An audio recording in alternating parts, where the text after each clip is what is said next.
Bienvenue sur Just in Tunes, le podcast qui va à la rencontre des artistes et des pros de l'industrie musicale. Ici, on parle de musique, de carrière, de galère, de créativité, de talent et de passion. Je suis Justine, fondatrice du podcast et chef de projet pour les entreprises culturelles et projets créatifs. Chaque semaine, je me mets au défi de pouvoir vous partager un max d'infos et d'inspiration pour propulser vos projets. Je vous laisse et je vous souhaite une bonne écoute. Hello Audrey. Hello Justine. Tu vas bien? Oui, merci, et toi?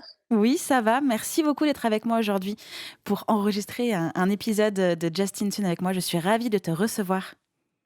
Eh bien, merci à toi de m'inviter, surtout. Alors, invité, tu as quand même fait une candidature spontanée pour venir papoter avec moi dans le podcast et ça, c'est vraiment trop cool. Ce qui me permet aussi de dire aux personnes qui veulent venir papoter avec moi, n'hésitez pas à me contacter sur Instagram comme Audrey l'a fait parce que ça, c'est génial. Je suis trop contente. Oui, c'est vrai que j'avoue, j'avais écouté plusieurs épisodes et je me suis dit que c'était hyper bien de faire un podcast sur les métiers de la musique. Yes. Et je me suis dit que peut-être, s'il y avait un épisode sur le web, je voulais bien participer. Donc, c'est vrai que j'ai spontanément proposé. Et tu as bien fait, ça c'est trop bien. Ça veut dire que le podcast te plaît, ça veut dire que tu as envie aussi de partager. Et moi, franchement, c'est ultra reconnaissant. Je suis trop contente, c'est trop cool. Eh bien, parfait, allons-y. Go. Alors, sans plus attendre, est-ce que tu peux me parler un petit peu de... déjà, est-ce que tu peux te présenter? On parle, mais d'abord, présente-toi. Alors, donc, Audrey Vauvilliers, parisienne. Je travaille dans le digital et la musique depuis à peu près toujours, donc on va dire 12 ans. Ok. Actuellement, je suis responsable de la communication digitale d'un tourneur. Mhm. Et auparavant, j'avais fait environ 10 ans en maison de disques. Alors, en tant que community manager, chef de projet digital, responsable web et un peu toutes les évolutions des noms de ces métiers attachés au digital. Donc voilà, j'ai vraiment toujours travaillé dans la musique Ok. depuis le début de ma carrière professionnelle.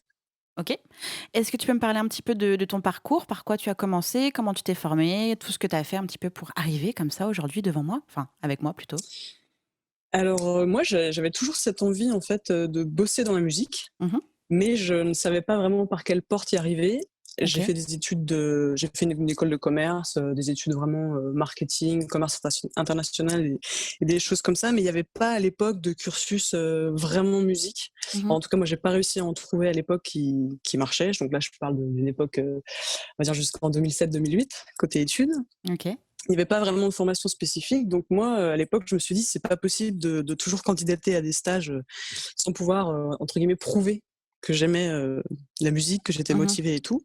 Et je me suis intéressée, en fait, c'était vraiment les balbutiements du web et tout. Donc je me suis intéressée, en fait, j'ai commencé à faire des petits sites à droite à gauche. À l'époque, c'était l'époque où MySpace était en train de se développer. Donc j'ai regardé Ok. comment on faisait pour changer les codes sources, tout ça. J'ai commencé à me faire des contacts dans la musique, en fait, en refaisant des MySpace, en faisant des petits sites sur des artistes ou des choses comme ça. Donc je suis vraiment arrivée, on va dire, par la fenêtre, parce Ok. qu'au moment où les maisons de disques, en fait, il y avait quelques sites que j'avais fait, des sites de fans, hein, appelons-le comme c'est. Par exemple, j'avais fait un site sur une artiste française, Camille, à l'époque. Donc Ok. c'était une amie à moi qui aimait beaucoup Camille et qui m'a dit, bah, on devrait faire un truc, c'est une artiste qui a quelque chose. Là, je parle de 2002, hein, donc c'était vraiment D'accord. Camille pas connue du tout. Ok.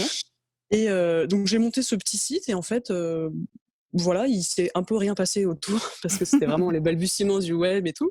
Sauf que, donc le site, je pense que c'est fin 2003 qui s'est monté Ok. et il y a l'album Le Fil qui est arrivé en 2005 et un jour, je me suis connectée à mon site et j'ai vu qu'il y avait le forum genre ultra actif, 400 personnes. J'étais là: «Waouh, Waouh. qu'est-ce qui se passe?»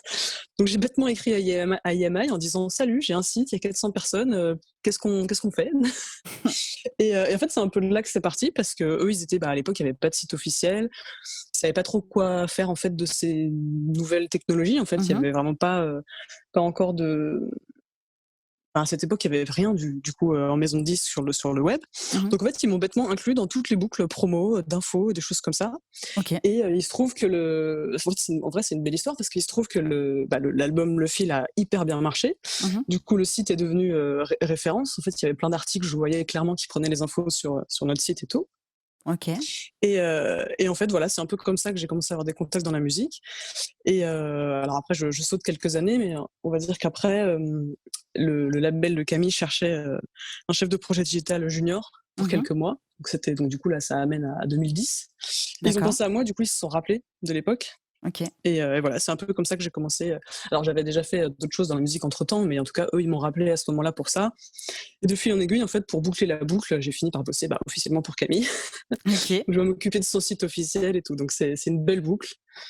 Et donc voilà, c'est vraiment, je suis arrivée un peu parce que le marketing normal s'était bouché à l'époque. OK. Et le web, c'était un peu un terrain à défricher. Donc j'ai vraiment commencé par prendre des postes où les gens savaient pas trop quoi nous demander. En gros, on faisait à la fois de la D'accord. promo, on faisait des sites, on faisait du CRM, des newsletters, on s'occupait des réseaux sociaux. Alors à l'époque, c'était un peu de MySpace, mais c'était pas très défini. Il y avait les débuts de Facebook, mais c'était pas non Oui. plus très défini. Tout changeait de jour en jour. Donc Mmh. c'est vraiment une arrivée un peu nébuleuse. On prend le petit jeune de l'époque qui a l'air de comprendre le langage, on le met là et on regarde ce qui se passe. Donc je OK. suis vraiment arrivée comme ça, un peu par hasard. D'accord.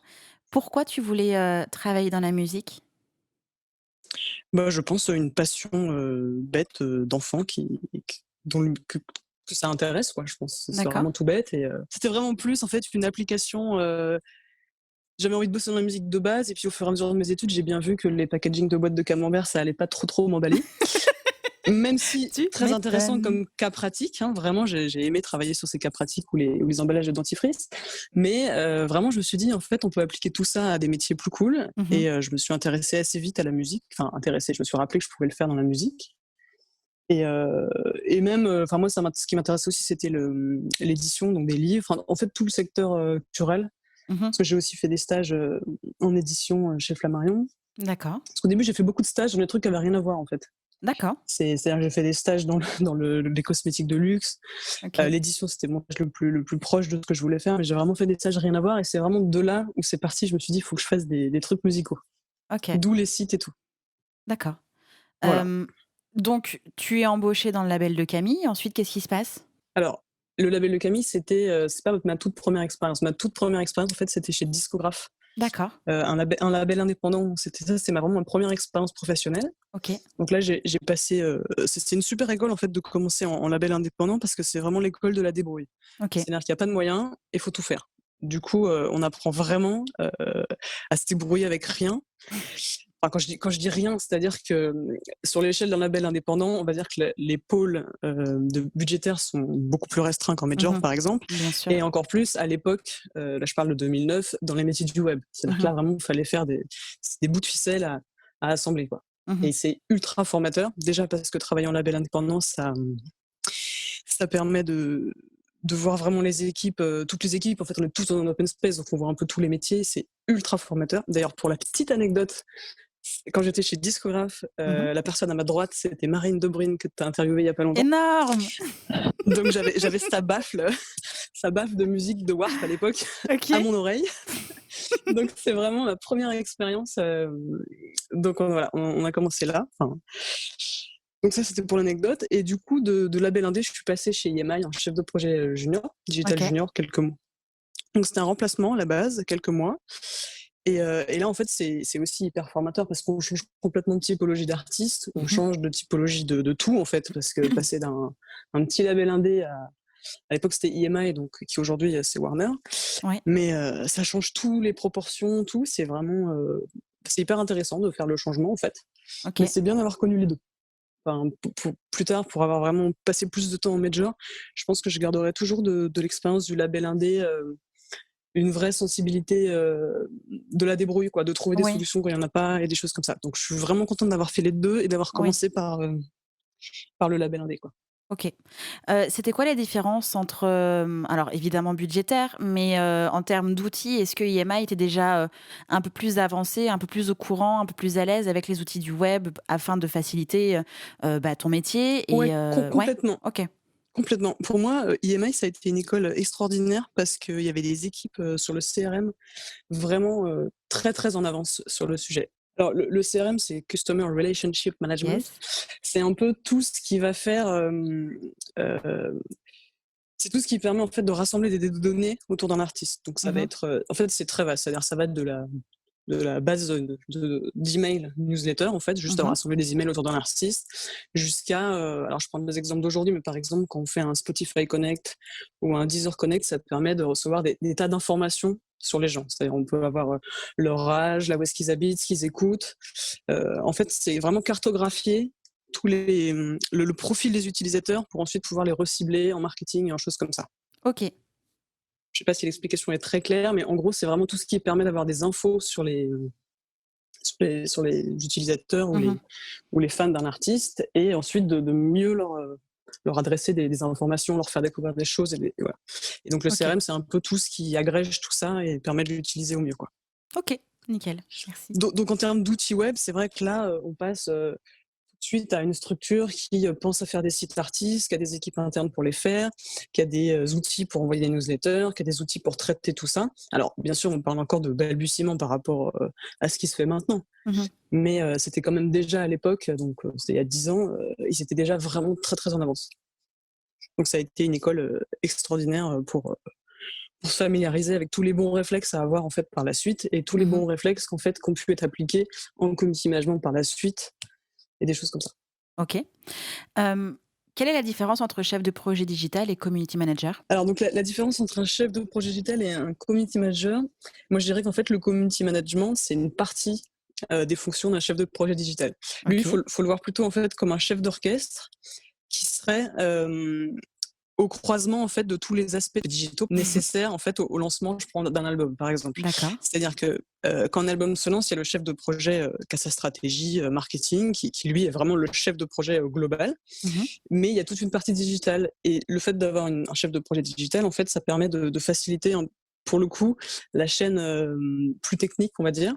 Mmh. Donc ça va être à la fois, le chef de projet digital va donc parler avec l'artiste pour voir comment il a envie de communiquer sur les choses. Suivant comment il a envie de communiquer, il faut qu'on voit si du coup la strate de base est adaptée, prévoir les outils à créer. Donc je parle en termes de contenu, de community management, des choses comme ça. Mmh. Donc ça, c'est vraiment le lien avec l'artiste pour servir la strate globale. Et c'est aussi une personne, donc le chef de projet digital, qui va s'occuper de tous les autres aspects. Donc il va parler avec les équipes, par exemple, de mise en ligne de vidéos pour tout ce qui va être vérifier les métadonnées, les choses comme ça. Sachant OK. qu'il y a des équipes dédiées qui le font, hein. Là, c'est vraiment, c'est une coordination, hein. C'est pas lui qui Oui. fait tout ça. Encore que, suivant les structures, il peut aussi tout faire. Mmh. C'est un autre débat, mais voilà.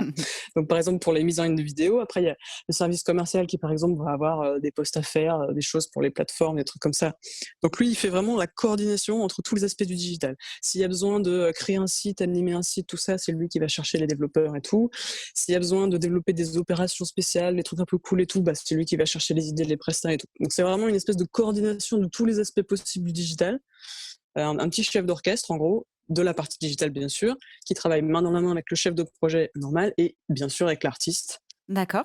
Comment tu t'es formé à tout ça? Alors, j'ai bien compris sur le terrain, mais est-ce que tu as suivi des formations? Google était ton meilleur ami pour la vie? Comment tu as fait? Alors, disons que j'ai eu la chance, de faire partie vraiment de la génération qui arrivait pile au moment où tous ces outils-là se développaient. Mmh. Donc j'ai pas eu en fait, c'est pas comme si j'arrivais aujourd'hui en me disant: «Waouh, j'ai tout un monde à apprendre». Donc déjà, ça facilite grandement.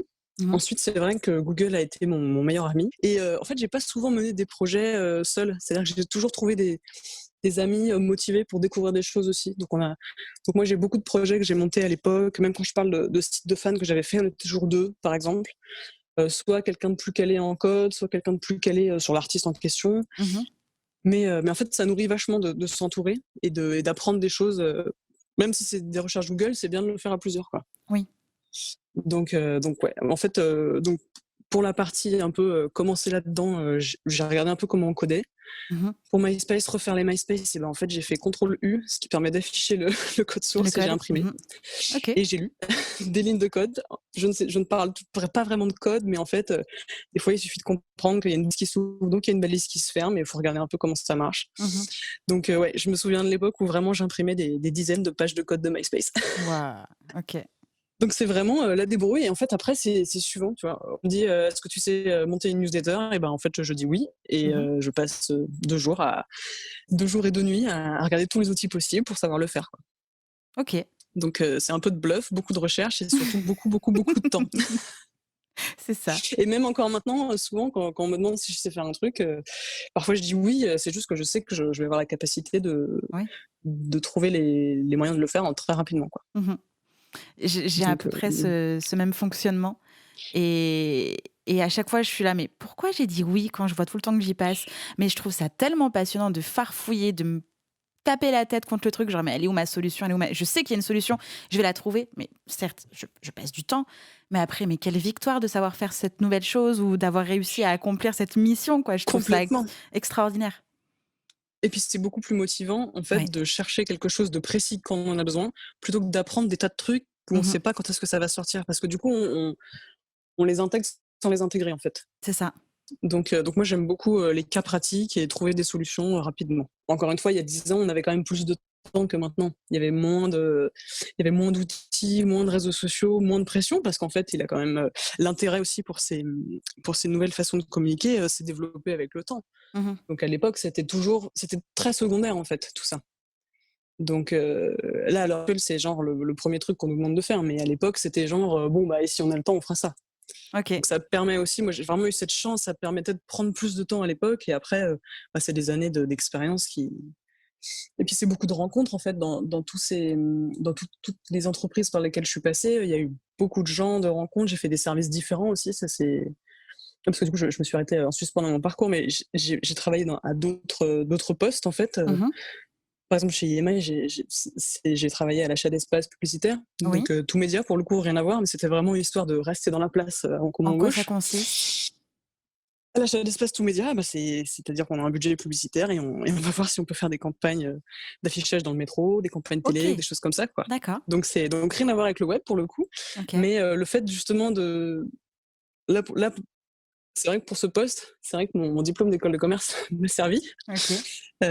Là, pour le coup, c'était plus pratique, mais ça me permettait surtout, moi, de rester dans l'histoire et c'était le début des campagnes, Google, des choses comme ça, quoi. D'accord. Donc ça permettait aussi de tester d'autres choses qui m'ont servi par la suite parce que maintenant par exemple, dans mon métier actuel, je fais beaucoup de campagnes, moi-même, sur les réseaux sociaux et des choses comme ça. Mmh.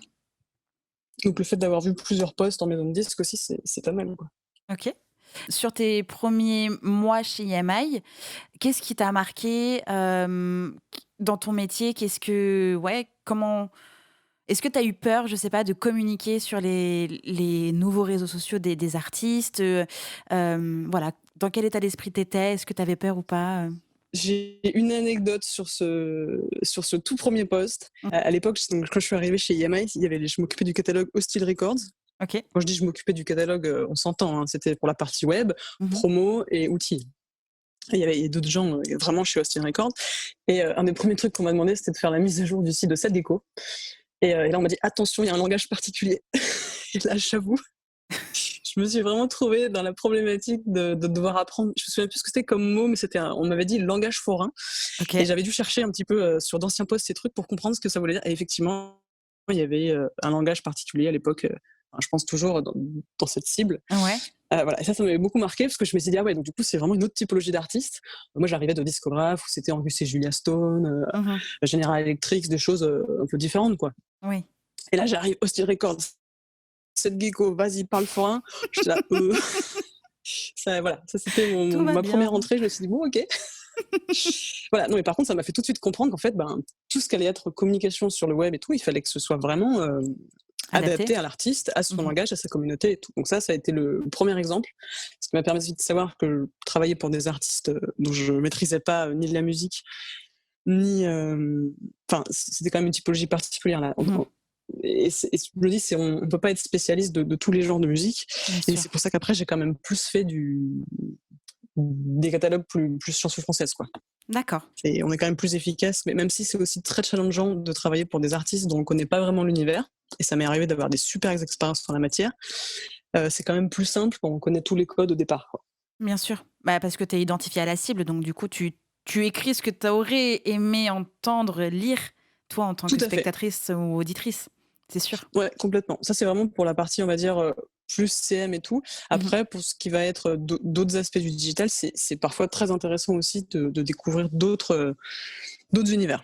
Mmh. Mais ça demande plus d'implication, quoi. Bien Pour le sûr. coup. Du coup, tu es restée combien de temps chez EMI?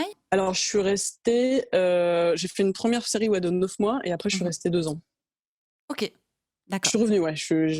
Et oui. J'ai fait plusieurs passages. En fait, en vrai, ça s'est hyper bien passé avec l'équipe, mais il n'y avait pas vraiment de poste dispo. Donc, D'accord. il y a eu une petite période où j'ai fait d'autres expériences. En fait, je suis partie d'IMI, je suis allée chez Believe quelques mois. Et Ouais. là, pareil, hyper bonne expérience parce que Believe, c'est un distributeur digital. Oui. Et moi, je travaillais sur la partie community management et alors ils appelaient ça YouTube stratégiste. D'accord. Et c'était absolument. Et c'est là qu'on voit que c'est hyper intéressant aussi donc de changer régulièrement d'entreprise parce que à l'époque, il y avait la problématique en major de Vevo.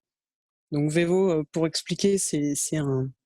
À l'époque, c'était vraiment différencié de YouTube, mais c'était par là que passaient en fait tous les clips des artistes, mais on n'avait pas vraiment D'accord. la main dessus. C'était un système de back-office un peu complexe, voilà, ce qui a beaucoup changé maintenant. Hein. Maintenant, Mmh. ça existe toujours, mais le grand public ne voit plus la différence. Et surtout, c'est complètement. Enfin, c'est complètement. Non, je ne vais pas dire ça. Si j'ai des camarades qui m'écoutent, ils vont rigoler. Mais c'est beaucoup mieux intégré à YouTube et on a beaucoup Oui. plus la main pour pouvoir faire des choses. Mais bon, à l'époque, c'était un grand sujet de complexitude D'accord.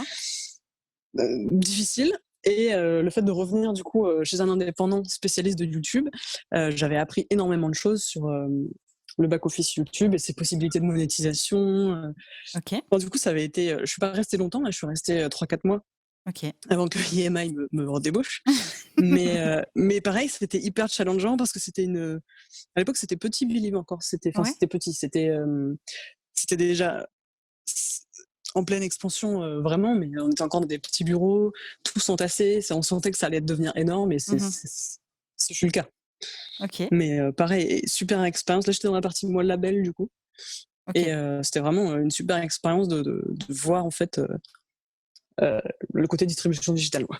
Est-ce que tu peux donner quelques conseils justement pour, non pas pour créer sa chaîne YouTube, mais voilà, les éléments indispensables, pour bien optimiser une chaîne YouTube? Qu'est-ce qu'on doit mettre? Comment est-ce qu'on la nourrit? Parce que c'est un réseau social, comme un autre, avec, ses fonctionnements et c'est une plateforme particulière. Donc qu'est-ce qu'il faut faire dessus?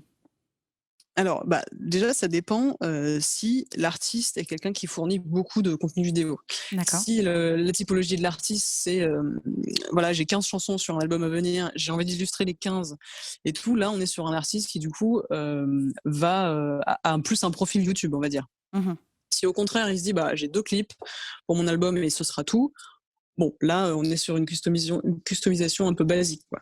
Il D'accord. y a plein d'artistes qui ne pensent pas vraiment, qui mettent juste en ligne le clip sans trop faire gaffe à. Genre, ils l'ont mis en ligne sur leur chaîne YouTube associée à leur Gmail perso, par exemple. Donc, du coup, c'est même pas un nom d'artiste qui s'affiche et tout. Ouais. Donc, quelques conseils très rapides. Du coup, bah, pensez à créer une chaîne spécifique. Mmh. Un compte de marque. Dissocier de votre. Ouais, voilà. Dissocier de votre email normal. Mmh. Il y a plein de petites astuces. Alors, il faut déjà mettre un clip en ligne, mais après, ils peuvent faire la demande de faire un custom username, donc pour avoir un youtube.com/ nom de l'artiste plutôt que Mmh. plein de caractères compliqués. Il y a plein de petites fonctions assez simples, genre par exemple mettre une vidéo en avant. Ça, Ouais. donc ça s'appelle Vidéo Star. Ce qui permet en fait quand on arrive sur la home de la chaîne YouTube d'avoir par exemple le dernier clip mis en avant et en dessous vous pouvez mettre des blocs de playlist. Donc si vous avez 2 ou 3 clips, vous pouvez par exemple mettre les clips officiels. Ensuite vous pouvez playlister même des vidéos qui ne sont pas sur la chaîne. Je dis vous comme si je parlais du coup directement aux C'est artistes. parfait, vas-y continue. Mais Vas-y. donc ouais, après donc il y a des possibilités d'éditorialisation, par exemple, créer des playlists s'il y a des interviews ou des choses comme ça. Donc sur d'autres chaînes, vous pouvez les Mmh. playlister, ce qui fait que quelqu'un arrive sur la home de la chaîne, il voit votre clip mis en avant, il voit les vidéos officielles, puis en dessous ou dessus, hein, comme vous voulez, vous mettez comme vous voulez. Il peut y avoir donc des playlists d'interviews, de choses comme ça. Et il y a aussi maintenant un onglet communauté qui Mmh. permet de faire des posts en fait, donc D'accord. de poster des images, des infos. Donc voilà, donc ça c'est toujours utile à utiliser parce qu'en fait ça ne se voit pas sur la version desktop, c'est pas vraiment mis en avant, mais par exemple sur l'appli, D'accord. souvent quand on arrive, on voit les posts des artistes plutôt que les vidéos pour le coup. Ce qui d'ailleurs peut être un peu chiant parfois quand on veut juste voir les clips, Ouais. mais il y a le paramètre dans l'appli qui permet d'afficher plutôt les vidéos. OK. Mais voilà, donc déjà juste vraiment la base, hein, le custom username, la vidéo star, quelques playlists, ça permet déjà de cleaner un peu la chaîne YouTube. Mmh. OK. Voilà. À l'intérieur de YouTube, quand on met une vidéo en ligne, donc évidemment, il y a un titre à mettre, il y a une description. Est-ce qu'il y a des codes? Est-ce qu'il y a des choses à faire attention? Pour optimiser la description, il y a plusieurs écoles, mais donc enfin, quand je dis plusieurs écoles, c'est ceux qui aiment bien mettre des tartines et ceux qui vont à l'essentiel. Donc Mmh. déjà, il faut savoir qu'en fait, c'est souvent les 3 premières lignes que voit en premier l'utilisateur, parce que sinon, il faut développer, faut mettre voir plus. Mmh. Donc le but sera d'optimiser ces 3 premières lignes, donc de mettre l'info la plus intéressante en avant. Donc au moment de la sortie du clip, ça peut être un lien d'achat ou d'écoute vers le single. Si par la suite, il y a un concert qui arrive, vous pouvez toujours updater la description pour mettre ce concert en avant, par Mmh. exemple. Donc ça, c'était la première ligne qui apparaît. OK.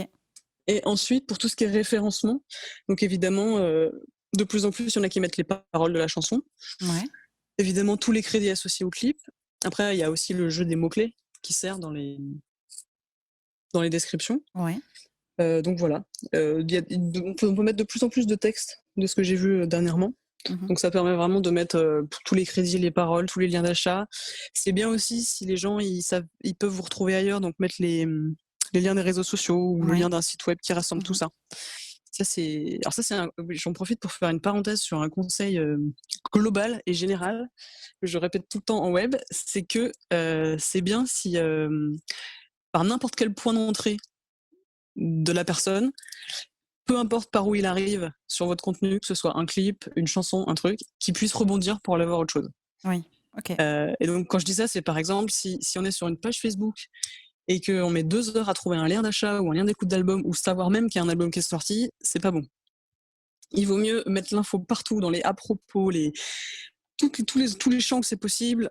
Souvent, on pense pas, par exemple, dans la légende de la photo de profil, la légende de la photo de couverture. Mmh. Il vaut mieux mettre des liens de redirection vers, à minima, un site web qui aurait toutes ces infos. Mais c'est vraiment important que, quel que soit le point d'entrée, la personne puisse avoir un rebond possible dans Oui. l'univers de l'artiste. OK. Oui, pour créer Voilà, l'écosystème et toujours avoir les dernières infos et tout à fait. Parce et que naviguer. Mmh. ouais, parce que ça m'arrive encore bien trop souvent, même là, aujourd'hui, bêtement, moi qui sais quand même où chercher les choses, de ne pas trouver sur des artistes. Vraiment de passer du temps à me dire: «Mais il a sorti un truc ou pas? Ou ça se passe comment?» Mmh. Donc en 2020, ça arrive toujours. OK. Après ton poste chez Believe, tu es retourné chez EMI, pour quel poste? Pareil, chef de projet digital? Ouais, chef de projet digital et OK. ouais, voilà. Sauf que là, par contre, j'étais, plus junior OK. et donc là, c'était un truc, plus vaste, hein. Je m'occupais des stratégies de lancement d'album. Alors je faisais Mmh. la promotion web aussi, donc attaché de presse, D'accord. le community management des réseaux artistes et labels. Je m'occupais de la gestion, du coup, des sites artistes, de la création de contenu aussi, photos, vidéos, visuels en tout genre, et là, c'était plus pour le catalogue du coup, alors c'était à l'époque, c'était Label Virgin de Label, tout ça, donc plus chansons françaises, donc D'accord. du coup Camille, Mmh. Raphaël, plein de choses comme ça. J'ai croisé la route aussi, à l'époque de M. Pokora, du OK. spectacle musical Robin des Bois. OK. Donc plein de typologies d'artistes, différentes, mais D'accord. extrêmement, intéressant. Voilà, donc j'ai fait ça, 2 ans et après j'ai été faire pareil chez Sony, chez D'accord. Columbia. Donc là, c'est ma plus grande expérience, je suis restée, quasiment 6 ans et c'est là où on va dire, où j'ai les expériences les plus marquantes, en termes de suivi d'artistes sur la durée. Parce qu'en fait, rester, plus de 2 ans dans une même structure permet en fait de travailler sur plusieurs albums d'un même artiste et ça, c'est quelque chose Oui. d'assez génial parce qu'il y a un vrai suivi en fait. Mmh. Et du coup, toute la confiance qui a mis du temps à s'installer, parce que il y a des artistes, c'est immédiat et d'autres, ça met plus de temps. Ça permet vraiment de capitaliser dessus. OK. J'aimerais revenir juste sur la notion promo web. Tu as fait la référence avec attaché presse. On est d'accord que promo web, c'est attaché presse web. Tu t'occupes pas de la Oui, presse papier? oui, tout à fait, pardon. En fait, c'est D'accord. le métier d'attaché de presse appliqué aux médias web. Ce que j'ai fait en fait pendant toute ma carrière en parallèle du reste, Mmh. sauf chez Sony, en fait, je l'ai fait que 2 ans. Parce qu'après, D'accord. c'est devenu en fait, les gens ont vu que c'était, enfin les gens, pardon, le métier a compris que c'était un média qui était devenu aussi important que les autres et OK. qu'il fallait vraiment des gens qui avaient, il fallait un temps plein quoi Bien sûr. pour faire la promo parce qu'en fait, la promo web, il fut un temps, on parlait qu'à des petits blogs, Mmh. on parlait d'aller faire 3 sessions acoustiques et 2 interviews Mmh. et en fait, au fil des années, il y a eu des pure players qui se sont installés, il y a eu des vrais médias web, des tournages de promos qui sont comme des promos, on va dire, de d'autres médias plus traditionnels. Donc D'accord. ça demandait aussi une vraie casquette d'attaché de presse, à temps plein et il se Mmh. trouve que moi j'étais quand même plus à l'aise dans ma casquette, de tout le reste. Donc j'ai D'accord. gardé tout le reste OK. et on a splitté le poste. OK. D'accord. Mais c'est bien de l'avoir précisé parce que c'est vrai que souvent les personnes pensent qu'un community manager fait de la promo web, Tu vois? Enfin, il y a plein de trucs, il y a Non, plein ce sont des de il y en a qui sont capables de le faire, mmh notamment ceux qui ont été, ceux qui viennent de l'ancienne école. En fait, il y en a plein qui, comme moi, ont fait les 2 jadis et qui peuvent, enfin moi je pense à des amis indépendants qui en fait reprennent leur casquette d'attaché de presse web de temps en temps, en plus mh. de leur mission de community manager. Mmh. Tout comme il y a des attachés de presse aujourd'hui qui peuvent aussi parfois faire du community management. Oui. Je pense que c'est une question de répartition du temps. Il peut y Mmh. avoir par exemple, 2 projets en CM en plus d'un temps plein d'attaché de presse, mais à l'échelle d'une major et d'un label comme Columbia, où moi je m'occupais vraiment de tous les artistes. Mmh. Donc on parle en moyenne de entre 16 et 17 artistes en activité. Waouh! C'est une charge de travail, alors chacun plus ou moins en activité, hein, Ouais. mais c'est une charge de travail quand même extrêmement conséquente. Parce que dans un label, il faut savoir qu'il y a plusieurs chefs de projet marketing, mais Mmh. à l'époque où moi j'étais, il y avait une seule personne au web. Donc, et au fur et à mesure que le web prenait de l'ampleur, du coup les tâches aussi. Donc Oui, c'était quand même assez prenant. Et donc clairement, c'est impossible de faire de la promo en bien plus de sûr. tout le reste, quoi. Mmh. Enfin, disons que c'est devenu impossible. Et il fut Mmh. un temps où c'était gérable. OK. 17 artistes actifs Bah, c'est souvent le cas après, quand je dis actifs, c'est-à-dire qui avec de l'actu? ont ouais, qui ont une Mmh. actualité, alors plus ou moins, il y en a qui peuvent être genre, par exemple, en début de tournée, d'autres qui sortent un album, d'autres qui sortent un single. Donc c'est des degrés d'activité différents et suivant on va dire le niveau de l'artiste. En fait, on peut les classifier par, les besoins de l'artiste et le niveau, pas enfin, quand je dis niveau, c'est vraiment juste, l'envergure de l'artiste. D'accord. Il y a des sorties qui demandent plus de travail que d'autres, si je puis Mmh. dire, même si l'investissement, humain est le même. OK. Comment est-ce que tout ça s'orchestre? Parce que donc, tu as plusieurs interlocuteurs au sein même de l'entreprise. Interlocuteur, équipe artistique, avec l'artiste aussi et sans doute son manager, ses collaborateurs, on va dire proches. Et tu as aussi donc tes outils digitaux, à orchestrer. Comment est-ce que tu t'organises pour éviter déjà d'être solo? Pour, rester efficace, pour avoir toutes les infos, une charge mentale qui n'est pas trop proche du burn-out? Comment ça fonctionne tout ça? Alors du coup, en fait, ça dépend vraiment de la typologie de chaque artiste. Il y a pas de modèle idéal. Donc Mmh. le point de départ, c'est la stratégie du label. OK, On va dire un album sort, il y a, le label qui, réfléchit à une stratégie, globale d'accord, et ensuite on voit comment elle se décline dans les autres, pôles, on va dire. d'accord. Évidemment, la stratégie digitale découle de la stratégie globale. Donc il y a un point de départ qui est réfléchi, donc tous ensemble en équipe et ensuite ensuite, il y a pas de ça peut être pendant ou avant, mais et ensuite pour la partie, digitale, Mmh. le chef de projet digital ou enfin en l'occurrence moi à l'époque, j'allais parler plus spécifiquement aux équipes de l'artiste sur, par exemple voilà, on a décidé tous ensemble, le on incluant l'équipe, hein, l'équipe de l'artiste je veux dire, de faire comme ça. Du coup sur le web, ça peut se traduire de telle façon, et on avançait ensemble là-dessus. D'accord. Donc soit on parle en fait à l'artiste en direct, soit on parle au management. Ça dépend vraiment des typologies. Moi j'ai eu un peu tout. Ouais, en fait c'est vraiment, du cas par cas tout le temps. Laurent Voulzy par exemple, OK. heu, ça paraît pas forcément simple de l'amener sur les réseaux, mais je me souviens qu'à l'époque il y avait des idées qu'il avait carrément, «bottées» en fait entre guillemets. OK. Quand j'étais arrivée chez alors ça c'est pas du tout une idée à moi, hein, c'était déjà en cours quand je suis arrivée, mais quand je suis arrivée chez Sony, en fait lui il aimait bien écrire des Mmh. cartes postales. Donc en fait, il OK. faisait des cartes postales à ses communautés, mais numériques. Du coup, il envoyait une photo, un texte et on faisait donc j'ai repris le truc après, on faisait une cyber carte postale, quoi. Énorme. OK. Et en fait, lui, ça le bottait, quoi. Et par la suite, en fait, on a fait quelques OP, par exemple, je me souviens d'un lancement d'album, sur le Bélem à OK. Saint-Malo. Mmh. Et donc il avait fait un Facebook Live, il était ravi et du coup, bah, là, ce week-end-là, par exemple, il avait envie de poster des trucs. On avait posté des photos, des petits messages, des choses. Donc ça, c'est des trucs très ponctuels où on Mmh. peut intéresser, en fait, les artistes, on va dire de tout âge. Juste qu'en fait, ils y ont pas forcément, réfléchi avant et si on leur montre concrètement l'intérêt que ça peut avoir et surtout, le côté fun qu'ils peuvent en tirer, Mmh. ça peut les y intéresser. Un exemple que j'ai envie de citer, en fait, aussi, c'est, Patrick Bruel, D'accord. pour le coup, qui lui, fait partie de ces artistes extrêmement demandeurs.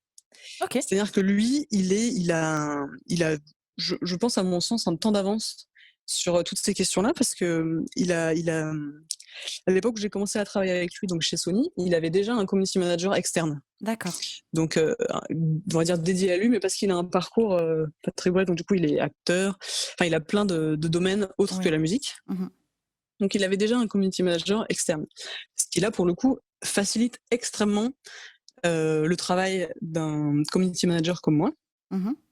Parce que, en fait, quand on est en maison de disques et qu'on travaille avec des artistes en fait qui ont déjà une grande carrière et tout, c'est quand même pas toujours facile de faire un suivi très proche des autres aspects de sa carrière en fait. Mmh. Nous, on peut intervenir sur la musique, mais sur ce type d'artiste, c'est hyper compliqué de proposer un community management qui qui couvre tous ces domaines en fait. Oui, C'est-à-dire que c'est pas de notre ressort, alors qu'il faut en bien fait. sûr. Les artistes qui sont multicasquettes, s'ils parlent à leur communauté, il faut que ça englobe Ouais, des gens. l'ensemble des Mmh. casquettes, quoi. Sinon, ça fait moins sens. D'avoir ce community manager externe, donc, qui s'appelle Selim Niederhofer, que je Mmh. salue au passage. Donc, c'était extrêmement pratique, du coup, de travailler en tandem sur les questions musicales, parce que lui, il avait l'expertise au long cours de la carrière de Patrick. OK. Il était plus en lien avec lui au sens où il bossait déjà avec lui depuis quelques années, donc c'était plus simple. C'est toujours difficile quand même de pouvoir parler librement à un artiste de ses Mmh. idées. Il faut quand même que la confiance s'installe. Oui. Faut pas oublier que là, on est vraiment dans l'humain, donc on peut Mmh. pas arriver comme ça et dire paf paf, on va faire ça, allons-y. C'est vraiment important d'établir un climat de confiance, de proposer des opérations ou des choses qui font leurs preuves pour que ça puisse se monter. Et là, c'était un atout précieux d'avoir du coup déjà un community manager avec qui on pouvait travailler en tandem. Mmh. Et il avait tellement une appétence, là je parle de Patrick Bruel, pour toutes ces nouvelles choses, on a fait des OP assez géniales. Moi je me souviens, en 2014, il nous a dit un jour, voilà, moi j'ai un kiff, c'est avant tous mes concerts, je tweete, il était très Twitter, je OK. tweete 4, 3, 2, 1 à tout à l'heure. Et il a dit, moi j'adorerais qu'un jour je fasse 4, 3, 2, 1 et mon concert commence. Et ben on l'a fait, en fait, on est allé au Zénith de Paris, ils ont mis des écrans géants.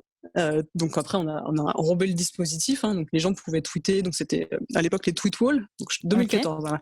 OK. Tweet wall. Et là, c'est le moment assez drôle où on est sur la scène du Zénith de Paris, noir complet. Moi, je tweet 4, 3, 2, 1 maintenant. Mmh. Et là, Patrick Bruel lance l'accord de guitare qui lance le concert, quoi. Et Énorme. en fait, 4, 3, 2, 1, le tweet s'affiche, accord de guitare, le concert est lancé.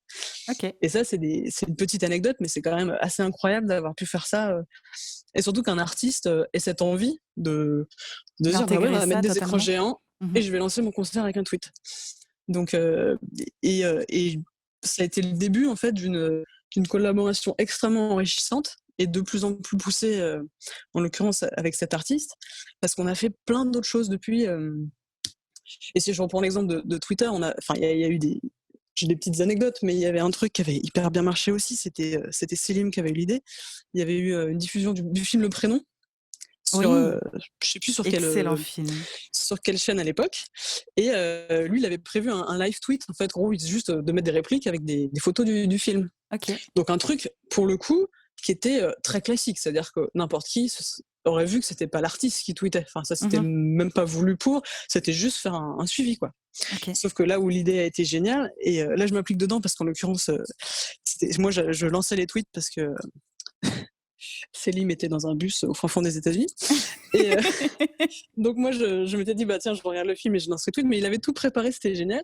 Et en fait, le coup de génie, ça a été le coup de génie, pardon, si je puis me permettre de nous envoyer des fleurs, Mmh. c'est que Selim a envoyé un message à Patrick pendant la pub. Je lui ai dit, là, c'est la pub. Et Patrick a tweeté de lui-même, enfin, il nous a envoyé une photo de lui avec un acteur du film en train de regarder le film. Et en fait, Trop le cool. lendemain, dans 20 minutes et sur tous les journaux, il y avait extraordinaire live tweet du prénom et tout. Donc ça, c'était assez drôle, mais surtout, Mmh. on s'est dit, mais c'est fou, les gens ont quand même vu que c'était pas lui et tout. En fait, les gens s'en fichent concrètement. Et ce qui nous a permis, du coup, de nous lancer une OP de lancer le lancement du DVD live. On s'est dit, bah, on va faire une soirée tweet aussi. On va dire OK. aux gens, achetez votre DVD live. Et le tel jour, donc on avait laissé une semaine pour qu'ils aient le temps de l'acheter, et tel jour, on regarde tous ensemble le DVD. On avait tout préparé avec Patrick, on lui avait fait en fait raconter plein d'anecdotes, Mmh. et sur quasiment toutes les chansons, on avait un vrai tweet de Patrick qui racontait une anecdote, on avait fait des photos, des petites vidéos pour vraiment alimenter la chose toute la soirée. Alors c'était un OK. timing C'était Mais une usine ouf. à gaz, hein, on va pas se Ouais. mentir. C'était genre, on s'était séparés les tweets, c'était hyper, mais au final, c'était génial parce que les gens ont vraiment kiffé. Mmh. C'était complètement, personnalisé par l'artiste et lui était très content. Enfin voilà, plein d'anecdotes comme ça et ce qui fait qu'en fait, il y a des artistes, plus âgés pour le coup, qui sont extrêmement volontaires pour faire des milliers des centaines de petits tests, quoi et c'est vrai Ouais.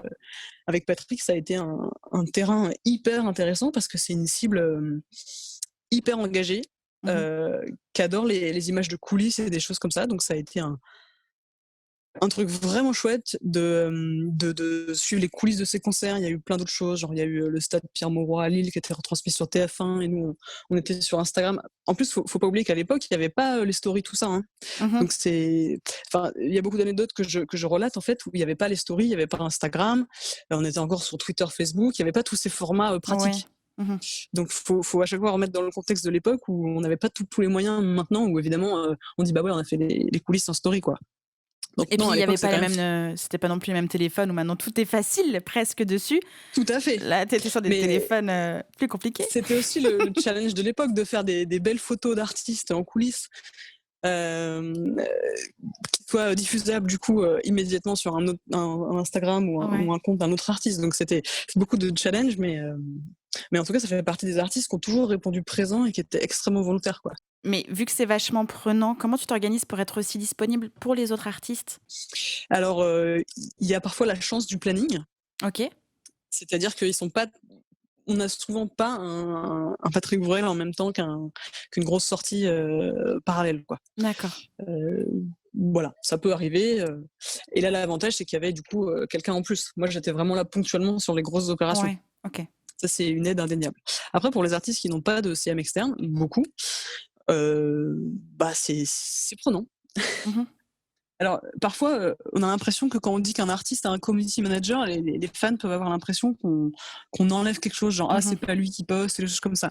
Ouais. Et moi, je pense que le community manager, il faut pas vraiment le voir comme ça, parce que même si un artiste en a un, qui soit, heu, officialisé ou non, il faut plus le voir comme une aide, de l'artiste.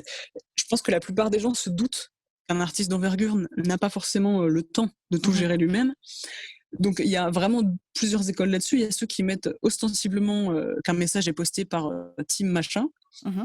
et ceux qui en fait, le précisent pas vraiment parce qu'en fait ça coule de source. Je prends l'exemple Julien Doré, pour qui j'ai travaillé, chez Sony. Donc c'est un artiste en fait que tout le monde connaît, hein, aujourd'hui. Moi, je suis rentrée dans l'histoire au moment de la sortie de Love. L'album de Love, c'était son troisième, et c'est, celui avec la tête de lion sur la couverture. Oui. Mais donc voilà, moi, je suis arrivée dans l'histoire pour Love, et j'ai quitté l'histoire, donc du coup, après Vous et moi. Donc j'ai vraiment fait OK. un gros cycle Ouais. de, Love piano, le Love Live, l'album et Live et l'album Vous et moi. OK. Donc on parle de 5 ans pour le coup, vraiment, en gros la moitié de ma carrière professionnelle et la moitié à peu près de sa carrière aussi pour lui, OK. j'étais dans l'entourage digital. D'accord. Et là typiquement, c'est, c'est un artiste duquel on pourrait dire: «Il n'a pas de community manager», Mmh. parce que c'est vrai. C'est un artiste extrêmement, hem, ouvert et intelligent par rapport au réseau. Mmh. Quand je dis ouvert, c'est même complètement impliqué, qui a une envie, incroyable de les faire vivre, qui pense à sa communauté tout le temps, Mmh. qui est vraiment, c'est pas du tout quelqu'un à qui on va arracher un poste. Au contraire, il va être très demandeur et tout. Mmh. Et donc en ça, pour moi, ce genre d'artiste, on peut pas dire comme d'autres, ils ont un community manager. Ça n'a pas de sens parce que le grand public pense du coup que les idées ne viennent pas d'eux. Donc là, je pense qu'il faut vraiment le voir plus comme un tandem. C'est-à-dire que l'artiste est là, a ses envies, ses idées, et du coup, là, le rôle de personnes comme moi, ça va être comment, mettre en place ces idées et faciliter tout le processus. C'est vraiment organiser les contenus. Genre, on sait qu'on va avoir 15 trucs à poster, ça va être proposer une organisation, préparer tout, assurer le suivi. Par exemple, on sait qu'on va avoir, une précommande à poster, une relance et tout. Faire en sorte qu'en fait, l'artiste n'ait pas forcément à y penser, Mmh. mais que nous, on soit là pour assurer le suivi des posts, l'optimisation, hem, vraiment faciliter le truc, mais l'âme de l'artiste est là à chaque moment, en fait, si je puis dire. D'accord. Mmh. Et c'est aussi parfois emmener plus loin les idées initiales. D'accord. Alors j'ai quelques exemples Ouais. parce que, pour le coup, c'est un projet, moi qui m'a assez marqué parce que j'ai un peu fait mes armes aussi sur plein de choses. C'est-à-dire qu'on a, si je puis dire, s'occuper des réseaux d'un artiste, c'est quand même beaucoup s'immerger dans sa communauté, c'est se renseigner, passer du temps, savoir comment leur parler, regarder du coup toutes les promos, mais ça c'est le travail aussi en maison de disque, hein, c'est normal, Mmh. mais il y a vraiment une implication globale dedans, donc forcément c'est quelque chose qui nous tient à cœur aussi. Et, et je sais qu'avec l'évolution des réseaux, en l'occurrence Julien, il a beaucoup observé avant de prendre les rênes vraiment. Et c'est quelque chose qui est super parce qu'à partir du moment où, après une phase d'observation, l'artiste prend les rênes et se débrouille, c'est hyper gratifiant aussi pour le CM. Ça veut dire que quelque part, il y a eu un. Je sais pas comment dire, mais ça a été bien montré, si je peux dire. Mmh. Et par exemple, lui, je fais une petite parenthèse, mais sa communauté, c'était très facile de différencier, par exemple, ses posts des posts plus institutionnels. D'accord. Euh, Encore que c'était même pas forcément différencié parce que même lui, des fois, il faisait des wordings assez carrés, quoi. Mais D'accord. sa communauté, par exemple, ils n'ont jamais trouvé ça bizarre. Je me souviens, c'est drôle parce qu'il y a toujours un truc dans la musique, c'est quand on demande à un artiste de poster un lien d'achat pour son album, Mmh. c'est toujours, on a l'impression qu'on lui demande le truc genre horrible. C'est-à-dire, franchement, des fois, mettre un lien d'achat dans un post, c'est genre ça, ils ont pas envie, c'est difficile, quoi. OK. Alors que Julien, ce qui m'avait frappé, c'est qu'à l'époque de Love, c'était limite une signature. OK. C'est-à-dire qu'il y avait un texte rien à voir et tout, genre hyper cool, et à la fin, bam, le lien d'achat et un cœur bleu. Et c'était devenu une vraie signature. Et limite, les gens, ils s'étonnaient quand il n'y en avait pas, quoi. OK. Et ça m'avait vraiment marqué. Je me dis, mais en fait, Ça passe. les gens, ouais, ça passe de ouf déjà, de base. Ça marche surtout. Et en plus, les gens, ils ont quand même le discernement de voir quand l'artiste leur parle et que c'est pas grave s'il y a des infos ensuite, quoi. Mmh. Et partant de là, en fait, il y a eu plein de posts où, pour le coup, Julien, c'est un artiste qui implique beaucoup ses musiciens et des choses D'accord. comme ça. En fait, c'est quelqu'un qui travaille vraiment en équipe. Donc, Mmh. du coup, il y avait toujours la love team, la hate team. Et parfois, on laissait le flou. On disait, bah voilà, sur Instagram, aujourd'hui, on vous fait vivre les coulisses. La love team fait vivre les coulisses. Mmh. Les gens, franchement, ils s'en fichaient. Ils love team, ils mettaient qui ils voulaient. C'était juste hyper bien perçu. C'est vraiment une histoire, enfin, une aventure qui marche sur la confiance, au sens où au début, je me souviens, on était au Grand Rex. Et j'avais dit, bah, je vais faire les coulisses du concert. Et puis, je sentais Julien un peu réticent, quoi, pas trop. Bon, je savais pas trop. Mmh. Et c'est marrant parce que du coup, moi, j'ai fait tout l'après-midi à faire des petits Instagram, donc il n'y avait toujours pas de story, hein, donc on parle de photos. OK. Et j'avais fait des trucs, je me suis dit, bah, je vais faire un truc un peu, je vais prendre les pieds, les mains, le dos.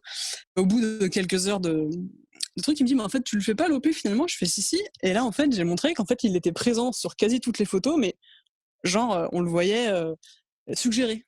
OK. Et en fait, c'est ce genre de truc, ça lui a donné envie après de le faire vraiment, quoi. Et enfin, si je puis me permettre, je veux pas m'avancer, hein, moi ça c'est mon ressenti de l'histoire, mais en tout cas au début, j'étais arrivée assez prudemment avec des contenus qui nécessitaient pas forcément son implication pour pouvoir après qu'il ait vraiment l'envie de s'impliquer, de voir comment OK. ça rendait déjà sans et tout. Ouais. Donc c'était, on y a été doucement, mais après ça nous a permis de faire des trucs hyper cool. On a fait des Facebook Live en répète, des Facebook Live depuis les loges de la halle Tony Garnier jusque sur scène. Mmh. Il y a eu plein d'exemples. Un que j'aime bien particulièrement, ça c'est plus pour illustrer la partie emmener les idées plus loin. Mmh. Sur Coco Caline, il recevait beaucoup de vidéos d'enfants. Pour Coco Caline, c'était le clip avec le panda, en Oui, fait, c'est avec le vrai, costume c'est du vrai. panda. Mmh.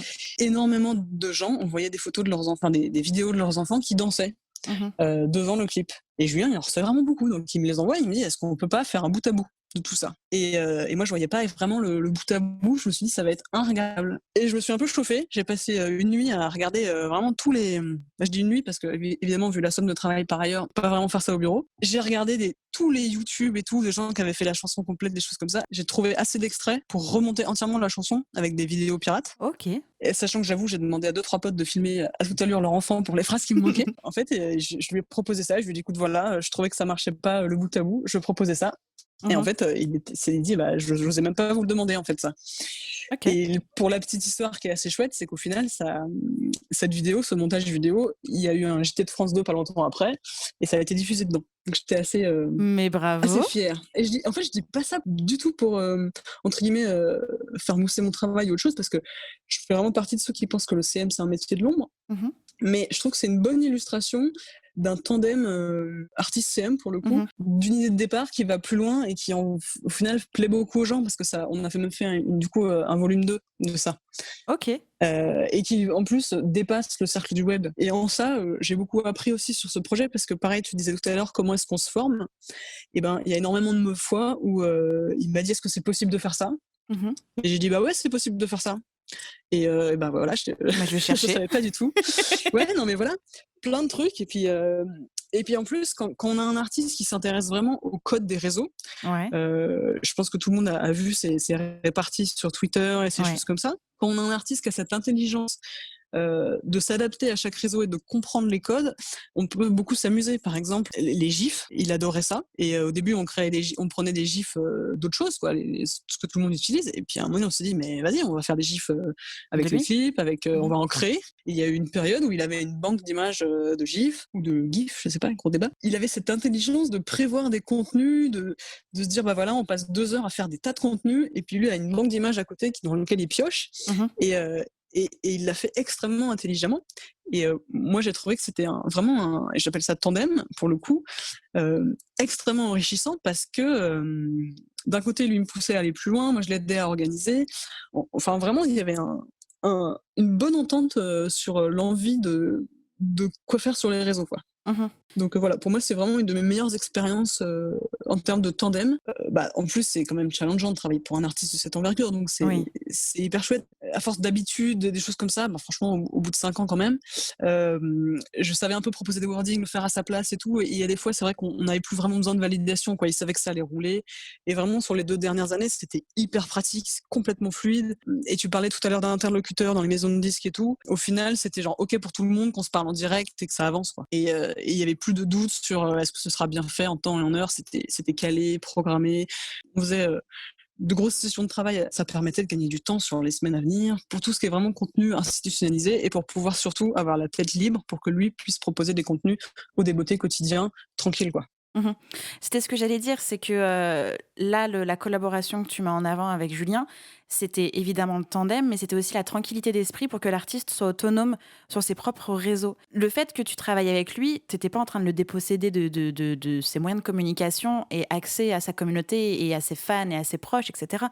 Bien au Pas du contraire, tout. ça a intensifié le lien et Julien était toujours maître de sa communication, en lien avec toi évidemment. Personne ne faisait dans le dos de l'autre et l'importance du coup de bien comprendre qu'on n'est pas dépossédé de ses réseaux et qu'aussi communiquer avec l'intérieur de son équipe sur sa vision des choses, comment est-ce qu'on va avancer, comment est-ce qu'on va planifier pour gagner du temps sur la suite et de l'énergie évidemment. Oui, complètement. En fait, à aucun moment, le but n'est de déposséder un artiste de ses réseaux. C'est Mmh. vraiment le seul but, dans tout ça, c'est l'accompagner et que ce soit vraiment, c'est pour tous les artistes, hein. Mmh.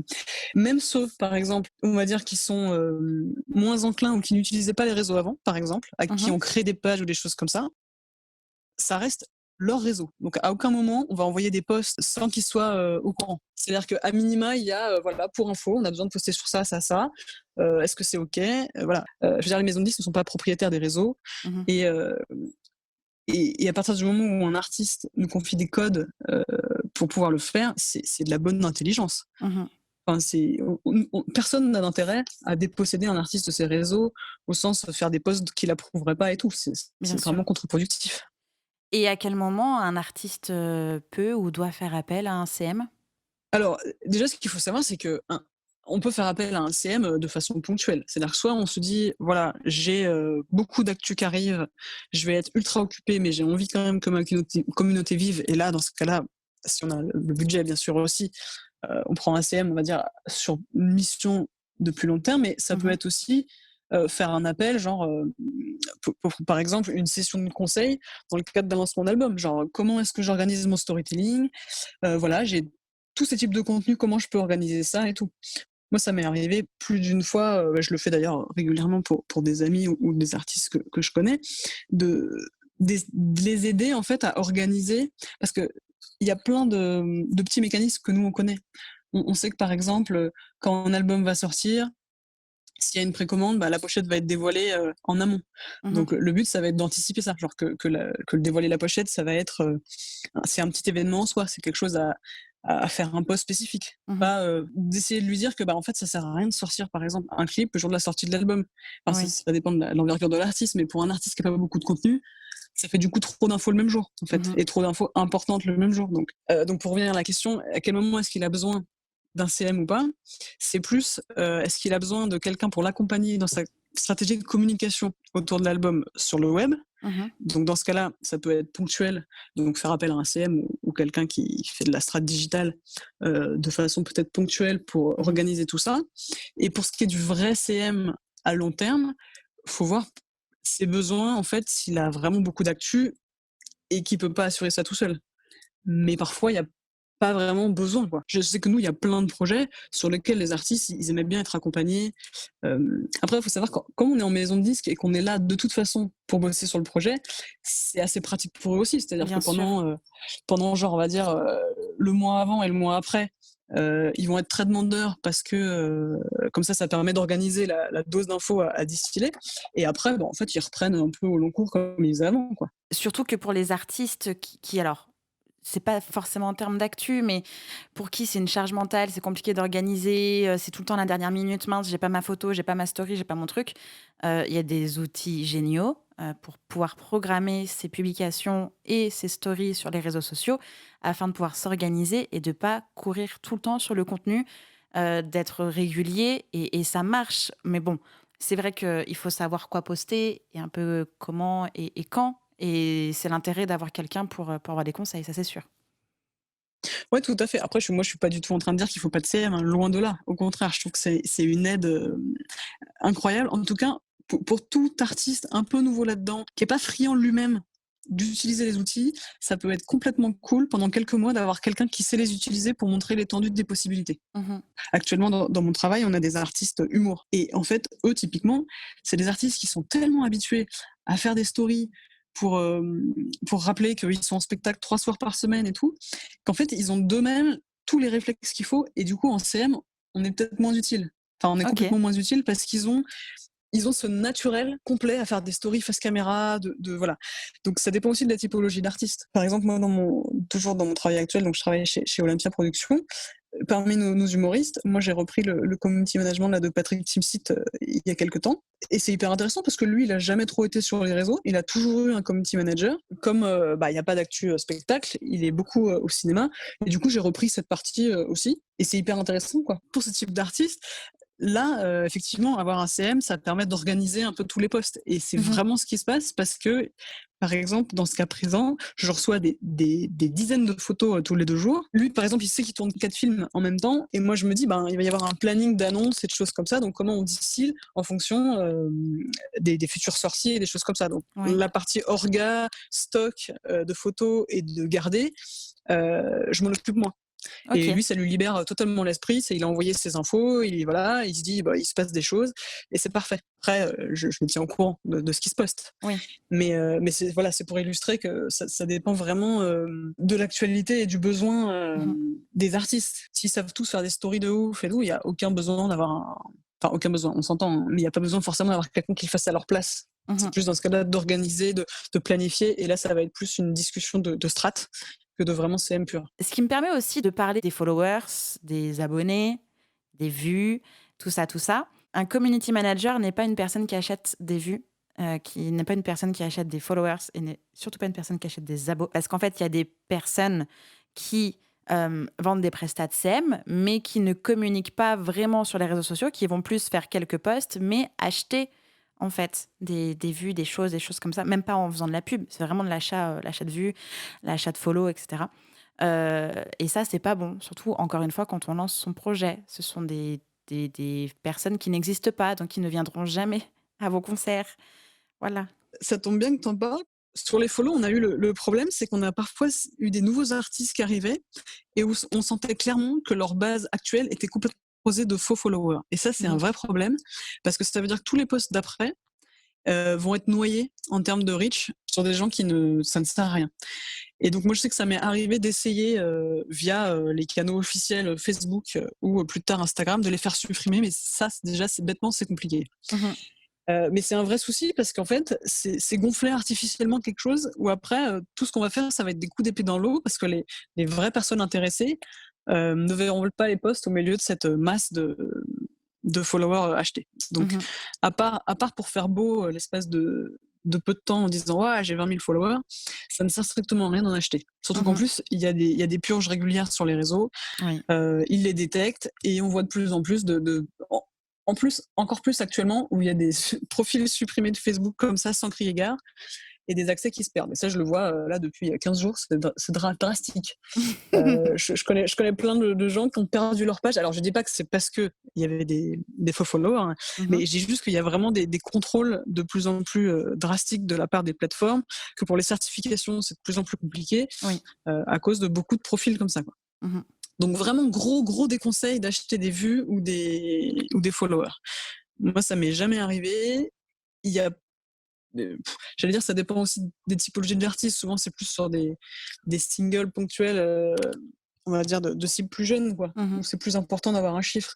Moi, j'ai beaucoup travaillé pour des artistes quand même plus chansons françaises établies ou des choses comme ça. Donc, c'est peut-être moins dans les pratiques, si je puis dire, sans vouloir associer ces pratiques à des styles musicaux, hein, bien sûr, loin de là l'idée. Mais moi, dans ce que j'ai constaté, c'est que c'était plus sur des artistes effectivement émergents. Où ça ne fait pas sens, encore moins sens en fait de faire clair. Ça. Donc gros déconseil. C'est clair, et moi je suis entièrement d'accord avec toi. Le problème qui se pose, parce que j'ai déjà eu cette réponse-là, on va dire en one-to-one avec les concernés. La question c'était oui mais Justine, la personne de ce label-là m'a dit de revenir dans 100 000 vues. Je suis obligée d'en acheter. Et ma réponse est oui mais donc du coup tu vas avoir 100 000 vues ou je sais combien de vues sur ta vidéo YouTube, mais sur ton Insta on est 50. Cherche l'erreur, c'est pas possible. Ah bah donc du coup je vais acheter aussi des follow sur Instagram. En fait, c'est pas possible, sans quoi. fin. C'est ça. Et on le remarque parce que faut savoir qu'en plus quand même les gens qui disent reviens me voir dans 100 000 vues, certes pourquoi pas, mais c'est surtout qu'en général il y a quand même des outils qui permettent de voir un petit peu s'il y a eu un pic d'un coup. Et nous on a déjà vu des vidéos YouTube où on voit bien que sur la courbe de vue il y a eu un pic complètement inexpliqué. Alors il y a des vrais pics qui existent parce qu'il y a des vrais buzz qui arrivent suite à une vidéo TikTok ou je ne sais quoi. Donc ça on peut les expliquer. Mais quand c'est vraiment inexplicable sur un seul réseau, ça ne sert à rien en fait. Les gens ont les outils pour les déceler. Donc, si un label signe sur foi il a 55 000 followers, 300 000 vues et tout, si un label signe sur foi de ça, sans savoir que derrière c'est des fausses vues, c'est étonnant à l'heure actuelle quand même. Enfin, je sais pas, je sais qu'en général, quand un artiste est en passe d'être signé, il y a un petit état des lieux qui est fait, c'est un peu étudié, quoi. Donc, bien sûr.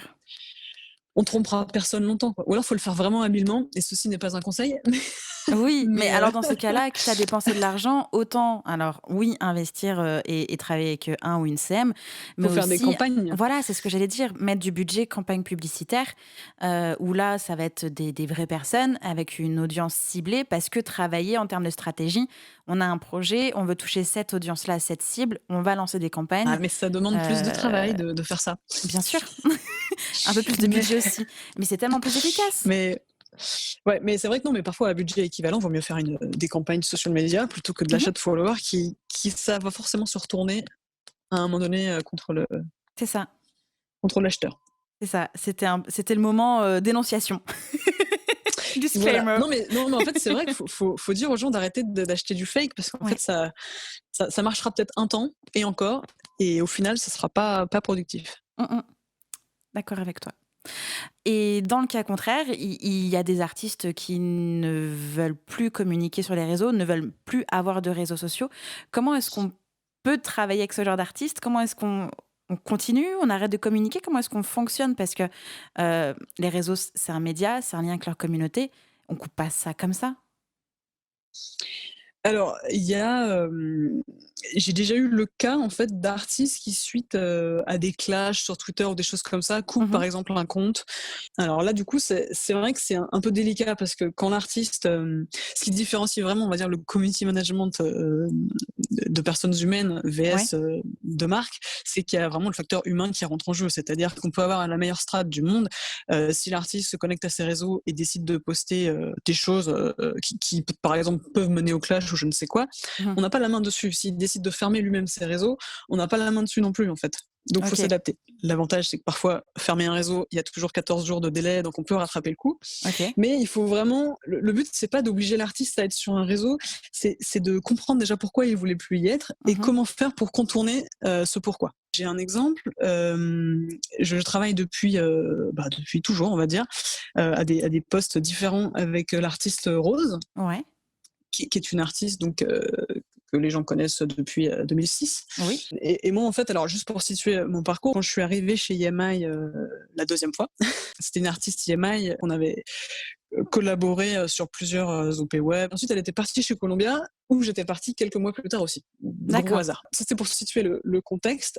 Et donc, je m'occupe de son community management via Columbia depuis, il y avait pendant tout Columbia, on va dire pendant 5 ans. Donc je l'ai fait officiellement depuis mon poste chez Columbia. Et il se Ok. trouve que par ailleurs, c'est un projet dans lequel j'ai toujours été très impliquée. On est devenus très amis et tout. Et pour la question des réseaux sociaux, il s'est trouvé que suite à son dernier projet, elle se sentait plus du tout en phase avec les réseaux sociaux. Et elle voulait D'accord. tout arrêter, les réseaux. Et ce qu'on s'est dit, c'est qu'en fait, c'est compliqué à l'heure actuelle de ne plus communiquer sur les réseaux. Donc, on a identifié qu'en fait, elle, ce qui la dérangeait, c'était de devoir se connecter à ces réseaux, d'être D'accord. exposée à tout ce que les autres postaient pour pouvoir alimenter ces réseaux. Mhm. Donc, une fois qu'on a identifié ça, en fait, c'était plus simple de se dire, ok, donc on va t'enlever la partie devoir t'y connecter, Mhm. mais par contre, comme elle, quand même, le cœur de son métier, c'est partager ses chansons et son livre, parce qu'elle a sorti un livre récemment, D'accord. avec sa communauté, ça, c'est pas quelque chose qu'elle voulait arrêter. L'envie était toujours là de partager donc, des contenus, mais elle Mhm. voulait vraiment, elle, s'empêcher de partager trop de choses D'accord. perso, parce qu'elle postait beaucoup, en fait, avant. D'accord. Donc, une fois qu'on a identifié le pourquoi, le but, c'est de trouver, du coup, une alternative. Bien Donc sûr. là, clairement, il faut établir, en fait, une parcimonie, en fait, genre, Mhm. quels sont les postes nécessaires et quels sont ceux qui ne le sont pas. Mhm. Parce que dans une stratégie de je ne veux plus être sur les réseaux, en fait, alors sachant que ça, c'est une volonté de l'artiste Mhm. et que le but n'est pas forcément que le grand public le sache, en fait, c'est pas Bien ça, tu sûr. vois. Entre guillemets, elle a jamais caché ne plus vraiment être sur ses réseaux, c'est-à-dire qu'elle le dit parfois, elle dit non, mais moi j'ai quelqu'un qui m'envoie les messages, qui me retransmet les trucs, mais par contre, les gens n'ont aucun doute sur le fait que quand elle poste des vrais textes ou des choses, c'est bien sûr, c'est elle qui poste, vu que c'est des D'accord. choses qu'on voit ensemble. Ok. Mais le discours est assez clair sur j'arrête de poster à tout va, c'est plus avec parcimonie, et des choses comme ça. Après, quand on va sur ces réseaux, je pense qu'on s'en rend pas forcément compte. Mais justement, c'est ça l'astuce, entre guillemets, d'avoir su répondre à la fois à l'envie de l'artiste qui voulait Mhm. ne plus y être. Oui. Alors, sachant que bien sûr, la question revient souvent. On va pas se mentir. Un artiste qui ne veut plus être sur des réseaux va souvent avoir envie de tout envoyer balader. Non, mais c'est normal. Bien sûr. Et je sais pas s'il y a Tu beaucoup fais d'artistes dans garde-fou, ce cas. tu protèges. Ouais, enfin, je sais pas s'il y a beaucoup d'artistes vraiment dans ce cas-là précis, mais je sais qu'il y en a beaucoup qui, à un moment donné ou un autre, ont voulu arrêter un réseau. Genre, ils ont lâché Twitter parce que ils aimaient plus les polémiques, tout ça, Ouais. ou ils ont lâché les stories pendant un temps. Il y en a plein, on voit, moi, sans bosser du tout pour eux, mais j'en vois qui font des pauses ou des choses Mhm. comme ça. Donc, j'ai l'impression que l'ambiance actuelle fait qu'on réfléchit à l'utilisation des réseaux sociaux et qu'il y a beaucoup d'artistes qui préfèrent être moins présents. Mhm. Donc c'est vrai que c'est une problématique de se dire, alors si tu as envie d'être moins présent quand tu sors un album, là c'est compliqué.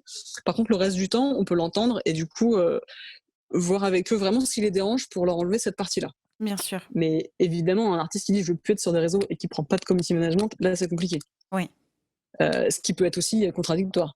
Mhm. Mais voilà, en l'occurrence pour cet exemple-là, je pense qu'on a réussi à quand même du coup enlever la frustration de l'artiste de devoir être quelque part où il ne voulait pas aller, Mhm. tout en gardant le lien avec sa communauté qui, ça par contre, importe à l'artiste. Bien sûr. Donc du coup, comment vous fonctionnez? Par exemple, elle, sur son téléphone, elle a plus les applications réseaux sociaux? Non, alors c'est vraiment une volonté de ne plus avoir les applis. Je regarde si je vois des trucs passer importants, je les signale et tout. Mhm. Alors ça demande une implication là complète, donc c'est Oui. pas possible de le faire avec tous les projets. Là, il se trouve que pour celui-là, comme c'est un projet que je suis donc depuis vraiment longtemps, donc 14 ans, Mhm. en termes de connaissance de la communauté et de l'artiste, on peut dire que je suis arrivée à un degré assez confortable pour Mhm. pouvoir faire ça. Et là, il se trouve, donc du coup, pour finir la boucle, c'est un projet sur lequel j'ai été très impliquée professionnellement et où Mhm. je continue parce que même après être partie de chez Columbia et elle en signature de contrat et moi en changement de poste, on a continué à travailler ensemble et aujourd'hui, je m'occupe du management tout court. Mais énorme. Donc ouais, ça c'est hyper cool. Donc c'est possible vraiment de s'impliquer comme ça dans les réseaux, alors pas à la place, mais en tandem à ce degré de on va dire d'implication Mmh. uniquement si vraiment la relation est durable. Un CM qui va arriver comme ça, qui va devoir, discerner les messages privés qu'il doit lire ou pas lire, Ouais. voir juste d'un coup d'œil si ça c'est plus pro ou pas, c'est quand même assez compliqué. Mmh. Mais après c'est comme tout CM vraiment efficace, c'est une relation qui se construit dans le temps. Faut que Mmh. l'artiste ait le temps de faire confiance à 100 et tout, mais c'est comme tout partenaire professionnel en fait, qui change en fait et ce qui fait que souvent les métiers du digital, et je parle de ceux de CM ou de chef de projet digital, quand il y a les réseaux artistes qui rentrent en jeu, ce qui change la donne, c'est que là, on a accès à la voix de l'artiste. Mmh. Donc tout de suite, ça crée une proximité. Moi, je sais que mon poste m'a permis d'être, entre guillemets, en direct avec les artistes parce que ça, en fait. C'est pas forcément quelque chose qu'on recherche d'être en direct avec les artistes, mais Mmh. ce type de fonction, c'est obligatoire, en fait. Il y a plein de fois où au début de mes années, voilà, on me faisait pas forcément rencontrer l'artiste tout de suite. Mmh. J'ai dit: «Ah mais en fait, c'est impossible de tant qu'on sait pas l'envie de l'artiste ou surtout comment est-ce qu'il Le il vocabulaire, se le comp» ton, tout ça? ouais, alors le wording, c'est toujours possible par mail et tout, mais c'est quand même on gagne beaucoup de temps avec Mmh. juste, on va dire 1 heure ou 2 avec l'artiste pour comprendre comment il voit ça. Parce Mmh. que parfois on nous dit: «Il aime pas», mais en fait, c'est peut-être juste qu'on lui a pas expliqué en quoi c'était bien, ou en quoi ça pouvait être cool. Donc parfois juste 1 heure ou 2 avec l'artiste pour comprendre bien sa vision des choses, ce qu'il fait maintenant et où il sera peut-être possible de l'emmener. Ça déjà, ça permet de gagner énormément de temps et c'est indispensable. On peut pas faire du CM, on peut faire du CM, sans rencontrer l'artiste et tout, s'il y a une équipe de management ultra impliquée. Oui. Et qui, voilà. Si on a un ensemble en face qui est bon, on sait pas trop, c'est très compliqué, ça marchera jamais. Enfin, la communauté, ne sera ni dupe, ni réceptive, ni engagée, en fait, hein. On voit plein de pages avec une communication hyper stérile, on sent que tout le monde s'en fout, Mmh. y compris, l'équipe, les gens qui postent et ceux qui lisent, quoi. Donc Comme tu disais il y a quelques secondes que tu t'occupais du management de Rose, moi, ce que je voulais te demander, c'est s'il y avait d'autres métiers qui t'intéressaient, donc visiblement oui. Comment est-ce que tu gères toutes ces casquettes au quotidien? disons que, mes années, en major ont été, extrêmement riches, Mmh. mais en même temps, très denses en termes d'activité et D'accord. m'ont permis d'apprendre à gérer beaucoup, beaucoup de choses, en même temps, en fait. OK. Donc au fur et à mesure que ma carrière a évolué, évidemment, on vieillit tous, hein. Donc j'ai eu envie, moi, de faire des choses, peut-être un peu moins prenantes, au sens où, en vrai, le chef de projet digital et community manager pour plein d'artistes, ça veut dire qu'on est H24 sur ses mails, Mmh. que soir et week-end, on reçoit des textos, de trucs à poster et tout. Donc c'est vraiment, très prenant. Moi, je sentais de toute façon, après avoir fait ça 6 ans chez Sony, donc en tout 7 ou 8 ans dans ma carrière, je commençais un peu à faire le tour, en fait. Mmh. Bien sûr, il y a toujours des milliers de projets encore hyper intéressants et toutes choses, mais vraiment sur mes fonctions, je faisais un peu le tour. On commençait OK. un peu à tourner en rond, voilà. Et le fait du coup d'être partie côté live, ça m'a permis de découvrir plein de nouveaux métiers. C'est-à-dire que moi, je fais toujours de la com digitale, donc OK. c'est pas la même chose. C'est plus communiquer autour de tournées pour des artistes musique. J'ai découvert tout un pan de comment on travaille avec les artistes humour, ce qui est passionnant, et aussi tout un pan sur des festivals. Donc OK. j'ai beaucoup, beaucoup de nouvelles choses à apprendre, et c'est vraiment un univers à la fois complètement proche, mais nouveau par rapport à ce que OK. je faisais avant, et qui, pour le coup, alors je vais pas dire que la charge de travail est moindre, puisque pas du tout, c'est juste très différent. Mais en Mmh. tout cas, ça demande moins de disponibilité, on va dire H24, par rapport à des artistes, si je puis dire. D'accord. Ce qui permet du coup, en termes de temps de cerveau disponible, d'avoir un peu plus L'espace. les idées claires. J'étais pas dans une dynamique de forcément tester plein de métiers dans la musique. Il se trouve que je suis rentrée par la porte du digital et que ça me permettait de vivre plein de choses vraiment chouettes dans la musique. Mmh.